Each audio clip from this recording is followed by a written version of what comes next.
Pakistan cricket team کے سابق کپتان اور مین آل راؤنڈر اور 1992 1992 ورلڈ کپ کا ہیرو اور لاہور میں کینسر اسپتال کا چیف ایگزیکٹو اور اس وقت پاکستان تحریک انصاف کے سربراہ ہے اور چیئرمین بھی ہے، خیبر پختونخوا کا وزیر اعظم اور صدر بھی ہے، اور 4 مہینے 6 دن 126 دن ریکارڈ ساز کرنے والا، جوڈیشنل کمیشن کا وعدہ پورا کرنے والا،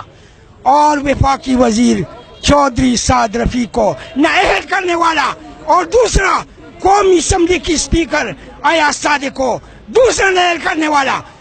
اور پاناما اور کرپشن اور ظلم کے خلاف جہاد کرنے والا، اور نواز شریف کی نااہلی میں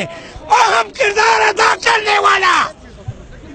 اور نئے آنے والے پاکستان کے مستقبل کے نئے وزیر اعظم